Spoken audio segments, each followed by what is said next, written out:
I confessed my one-night stand to my husband out of guilt. Now he's filing for divorce after everything I did for him. By the name of cheating, many of you will probably already think I'm the villain of this story. And maybe, to some extent, I deserve that. But things aren't always as simple as they seem from the outside. Hi everyone. My name is Monica, and I married my husband Chandler 23 years ago. We were just two stupid teenagers in love when we got married.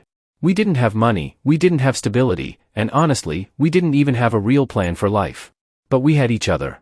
Not long after our wedding, I got pregnant with our daughter Emma. Everything changed overnight. While my friends were still enjoying college parties and carefree lives, I was suddenly a young mother trying to figure out adulthood. I still managed to continue college, but it wasn't easy. Chandler worked constantly and took on most of the responsibility at home so I could finish my education. A few years later, life got even more chaotic when we welcomed our twin boys, David and Daniel. Those early years were brutally hard. Money was always tight. We were always tired. Some days we barely had time to breathe. But despite all the struggles, we never lost our connection. We talked every night. We laughed together. Even in the middle of all the chaos, we still felt like partners. At least, that's how it felt back then. Things began to change when Chandler decided to start a construction company with his best friend. It was a huge risk, but I supported him with everything I had. I got a full-time job to help stabilize our finances. I handled most of the household responsibilities and took care of the kids while Chandler poured all his time and energy into building the business. There were nights when he barely slept. There were weeks when we barely saw him. But slowly, the sacrifices started to pay off. After years of grinding and struggling, his construction company finally started doing well. And I was proud of him. Proud of us. Proud of the life we had built together from absolutely nothing. Our kids had a secure future. Our finances were finally stable. For the first time in years, we could breathe. We had survived the hardest part. Or at least, that's what I thought. Because somewhere along the way, something in our marriage began to change. Chandler was constantly exhausted. Even when he tried to be present for the kids and for me, I could see the weight of his work on him. But instead of appreciating everything he was doing, I started wanting more. Now that we finally had money, I wanted to enjoy life. I wanted weekly fancy date nights. I wanted vacations 4 times a year. I wanted romantic trips, spontaneous plans, and the kind of lifestyle I saw my friends and my sister enjoying with their husbands. After all the hard work we had done in our early years, I felt like we deserved to finally live a little. To Chandler's credit, he did try. He took me out sometimes. He planned a few trips when he could. But it was never as much as I wanted. Again and again, he told me the same thing. He needed to focus on the business if we wanted to maintain the life we had built. But I didn't want to hear that. Slowly, resentment started creeping into my heart. I hated how much he worked. I hated that we rarely had time together. I hated watching my friends enjoy their perfect marriages while I sat at home alone most nights. And over time, I started feeling invisible in my own marriage. So I tried to fill that emptiness in other ways. I started focusing heavily on my health and appearance. I went to the gym regularly, invested in skincare, bought better clothes, and spent hours on self-care. Our kids were already in college by then, so the house felt strangely quiet. Too quiet. For the first time in decades, I suddenly had too much free time. And a growing loneliness I didn't know how to deal with. I never imagined that loneliness would eventually lead me to make the biggest mistake of my life. The mistake that would destroy my 23-year marriage. Then about 6 months ago, I joined a gym. I had always been active. I did yoga and basic workouts at home for years, but one of my friends kept insisting that I should join a proper gym. She said it would help me stay motivated and meet new people. Eventually, I gave in. That's where I met Ricky. He was my trainer, a handsome, confident man in his early 30s. From the very first day, he complimented my dedication and my appearance. At first, I thought he was just being polite, the way trainers usually are with clients. But the attention didn't stop. Every day he would notice small things about me. The way I improved in workouts, the way I styled my hair, even the effort I put into taking care of myself. And I won't lie. I loved that attention. At home, Chandler was always busy with work. He cared about me, I knew that, but most of his energy went into his company. Ricky, on the other hand, seemed completely focused on me whenever we talked. Soon, our conversation started going beyond workouts. We began talking about our lives. Our families. Our struggles. One day, Ricky opened up to me about his childhood. He told me his parents had been abusive and that growing up had been extremely difficult for him. Hearing that broke my heart. Something inside me wanted to comfort him, to protect him. I don't know exactly when it happened, but somewhere along the way, our relationship started feeling deeper than just trainer and client. We became close friends very quickly. And that's when I made a mistake I deeply regret. I told Ricky that Chandler was abusive. The truth is, Chandler had never been abusive to me. Not once. But I felt like if Ricky believed that, he would understand me more. Maybe he would care about me more. And it worked. Ricky became even more protective toward me. He would tell me that I deserved someone who truly appreciated me. He would say things like, "Any man would be lucky to have a woman like you." Hearing those words made me feel incredible. For the first time in years, I felt desired again. Important. Seen. Slowly, I started spending more and more time at the gym, mostly just talking to Ricky. At home, Chandler started noticing the changes in me. He once asked me why I seemed so much happier lately. I simply told him I had made some new friends at the gym. He smiled, kissed my forehead, and said he was happy to see me happy again. That moment hit me harder than I expected. I felt guilty. Really guilty. But no matter how hard I tried, I couldn't stop thinking about Ricky. And at that point, nothing physical had happened between us, so I kept convincing myself that it wasn't wrong. We were just friends. Nothing more. Or at least, that's what I told myself. Then 2 months ago, everything changed. It was Ricky's 31st birthday, and he invited me to his apartment to celebrate. I assumed it would be a small birthday dinner with a few friends. But when I arrived, I realized something was different. There was no one else there. Just the two of us. The apartment was decorated softly, candles on the table, and Ricky was dressed much nicer than usual. He told me he had only invited me. According to him, I was the only person who had made him feel truly special in years. He said he had cooked dinner just for me. As we sat together eating, the conversation slowly became more emotional. He told me how lucky he felt to have met me. How much my presence meant to him. Then he moved closer to me. Very slowly. And he leaned in for a kiss. For a moment, I hesitated. I turned my head away, and he immediately stepped back. He told me it was okay, that he didn't want to pressure me into anything. But when I looked into his eyes, something inside me broke. All the loneliness I had been carrying for years suddenly came rushing out. And before I could stop myself, I kissed him. What happened after that felt like a blur. Hours passed without us noticing. When everything finally ended, it was already close to midnight. That's when I checked my phone. I had 20 missed calls from Chandler. My stomach dropped instantly. When I finally got home, I told him I had gone out drinking with some girlfriends. He didn't question it. He simply nodded and went to bed. But that night, lying next to him, I couldn't sleep. Because deep down, I knew something had changed forever. And I had no idea how much damage that one night would eventually cause. After that night, the guilt hit me harder than I ever expected. At first, I thought I could find some comfort in Ricky. I thought maybe what happened between us meant something. But almost immediately, I started noticing changes in him. He became distant. At the gym, he started giving more attention to another client. At first I told myself I was imagining things, but the more I watched, the more it hurt. Finally, I tried to talk to him. That conversation shattered me more than anything else. Ricky calmly reminded me that what happened between us was just a one-night thing. He said I had a family and that it was better if we never repeated that mistake. His words hurt more than I can explain. Not because he rejected me, but because he was telling the truth. I did have a family. And instead of appreciating them, I had risked everything for a man I barely even knew. After that, I stopped going to the gym completely. But staying at home didn't make things easier. Every time I looked at Chandler, my chest tightened with guilt. The man who had loved me for more than 20 years, the man who had built a life with me from nothing, was now sleeping next to someone who had betrayed him. Sometimes he would smile at me the same way he always had. And every time he touched me, I felt like crying. The guilt was eating me alive. Chandler started noticing the changes too. He kept asking me what was wrong. Why I seemed so distant. Why I looked so sad all the time. For days, I tried to hide the truth. But eventually, I couldn't carry it anymore.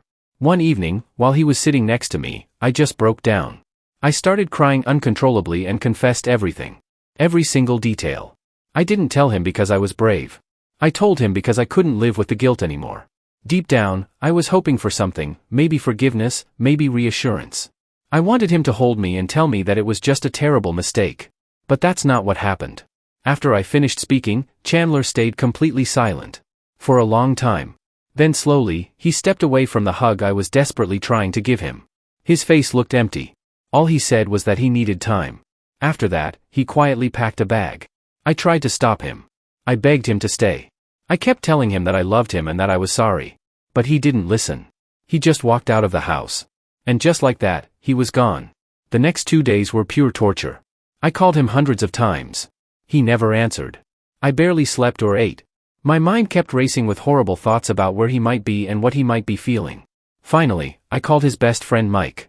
Mike sounded confused. Chandler had told him that he wouldn't be coming to work for a few days and that he didn't want to be disturbed. Mike asked me if everything was okay between us. I lied. I told him it was just a small fight. But inside, I was terrified. I had no idea where my husband was, or what he was planning to do.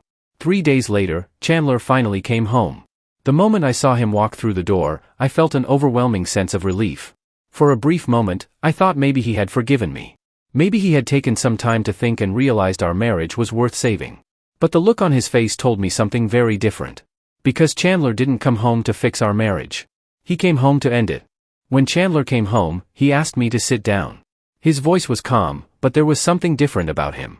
Something distant. He looked tired, like those 3 days had taken years away from him. After a long silence, he finally spoke. He told me that during those 3 days, he had spent a lot of time thinking about our entire life together. He said he tried to remember every moment where he might have failed me, every time he might not have been there when I needed him. But the more he thought about it, the more he realized something. As far as I remember, he said quietly, I didn't miss much. He told me he had spent his whole life trying to provide for me and for our children. He reminded me how hard we had worked in those early years, how we had built everything from nothing. Then he looked at me with tears in his eyes. I loved you more than anything, he said. And I always tried to give you everything I could. But then his voice changed. He admitted that maybe he never realized how lonely I might have felt. Maybe he was too busy trying to build a future for us that he didn't see what was happening right in front of him. But I tried, he said. I really tried to give you my time. He told me he remembered all the times I asked for more dates, more trips, more time together. And he said he truly tried to give those things to me, even when work was exhausting him. Then he said something that shattered me. But I never imagined you would feel so lonely, that you would sleep with another man. Hearing those words out loud felt like someone had ripped my heart out. He continued speaking, his voice shaking.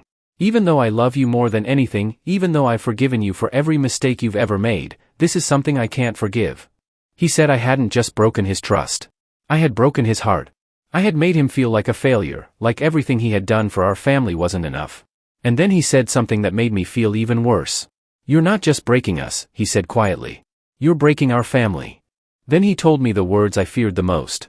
He had already spoken to a divorce lawyer. And the process would begin soon. The moment I heard the word divorce, my entire body started shaking. I burst into tears. I begged him not to do this. I told him it was a stupid mistake.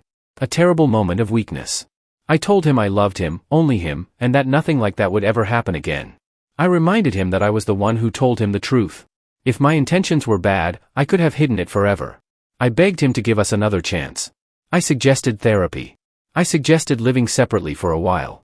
I even suggested going on a vacation together, just to spend time reconnecting. But Chandler didn't respond to any of it. He just shook his head slowly. I'm done, he said quietly. Then he told me something that made the situation even more heartbreaking. He said I would never have to worry about money. He promised that he would make sure I was financially secure and able to live comfortably. But emotionally, he couldn't be with me anymore. With tears in his eyes, he said he could never forget that I had broken 25 years of trust and respect between us. He admitted that he had never believed I was capable of hurting him like this. Hearing that broke me completely. I wrapped my arms around him and started crying again. I begged him. I told him that he was the love of my life and that nothing in the world mattered more to me than him. I told him I didn't want his money, his house, or anything else. I just wanted him. For a moment, he looked at me with the same sadness I saw in his eyes years ago when we struggled through life together. Then he said something quietly. I tried. He told me that during those 3 days, he really tried to forgive me. He tried to imagine a future where we could move past this. But every time he thought about it, the image of my betrayal came back to him. And he knew he couldn't live with it. He apologized for ever making me feel unloved. He said that if he had caused my loneliness, it had never been intentional. For me, he said softly, you were always the only woman I ever loved. And he said that even now, he still wanted me to be happy. He promised he would always care about me. But not as my husband anymore. After that, he quietly walked out of the house again. He didn't tell me where he was staying. He didn't say when he would return. He just left. And this time, I knew he wasn't coming back. After that, everything happened faster than I was ready for. The divorce process moved quickly, faster than I ever imagined. Chandler didn't hesitate. And since neither of us tried to fight it, everything was finalized much sooner than I expected. And somehow, that hurt even more. Because a small part of me kept hoping he would stop it. That he would change his mind. That at the last moment, he would choose us. But he didn't. By the time our kids found out, we were already living separately. They came to me, confused and desperate for answers. Why is this happening? What went wrong? Are you guys really getting divorced? I looked at their faces, and I froze. I wanted to tell them the truth. But I couldn't. I was scared of losing them. Scared of seeing that same disappointment in their eyes that I had already seen in Chandler's. So I stayed quiet. And for a moment, I believed Chandler would do the same. I thought he would protect me, protect what little dignity I had left. But he couldn't carry that burden. The questions didn't stop. The pressure kept building. And one day, he told them everything. I remember the exact moment my daughter looked at me after finding out. It wasn't anger at first. It was disbelief. Like she was looking at a stranger. Tell me this isn't true, she said. But I couldn't lie anymore. And that was enough. That silence broke whatever was left between us. My sons reacted differently. They were angry. Not just at what I did, but at what it meant. To them, it wasn't just a mistake. It was the reason their family was falling apart. I tried to explain. I told them I felt lonely, that I was overwhelmed, that I never meant for any of this to happen. But the words sounded weak, even to me. Because deep down, I knew something. Loneliness might explain what I did. But it didn't excuse it. Soon, the truth spread to the rest of the family. And that's when everything became unbearable. My mother couldn't even look at me the same way. The woman who once defended me in every situation, now spoke to me with disappointment in her voice. My sister didn't hold back either. She told me something that still haunts me. You had a good man, she said. A rare one. And you threw it away for something temporary. She said I lost a diamond, for something that was never even real. And maybe, she was right. My daughter hasn't spoken to me since that day. It's been over a month. I call her almost every day. She never answers. The last thing she told me keeps repeating in my head. She said I was selfish. That I never truly tried to understand her father. That I always wanted more, without seeing how much he was already giving. And then she said something that completely broke me. I never thought you were capable of this. My sons still talk to me. But it's not the same. Their voices are distant. Their words are short. There's no warmth left. Just obligation. And now, I live alone in this big house. A house that once felt full of life, laughter, and love, now feels empty. Every corner reminds me of something I lost. Every room holds a memory I can't escape. Sometimes, I sit there in complete silence and ask myself a question I already know the answer to. Was I really that wrong? Was it really that big of a deal? And every time, the answer comes back the same. Yes. Because after Chandler left, I tried to go back to Ricky. I told him everything. About the divorce, about how I was finally free, about how we could be together now. And for a moment, I thought maybe this was what I wanted all along. But I was wrong. What I have with Ricky is nothing like what I had with Chandler. There's no comfort. No emotional connection. No sense of safety. It's just physical. Empty. Temporary. He gets irritated over the smallest things. He raises his voice. Sometimes he calls me names. And every single time that happens, I feel something break inside me. Not because of what he says, but because of what it reminds me of. Chandler never treated me like that. Not once. And now I finally understand something I refused to see before. I wasn't trapped in a bad marriage. I was blind in a good one. I kept chasing a version of happiness I saw in others. And in the process, I destroyed the one I already had. And now, there's no going back that I thought I was missing out on life. But in the end, I lost the only life that truly mattered.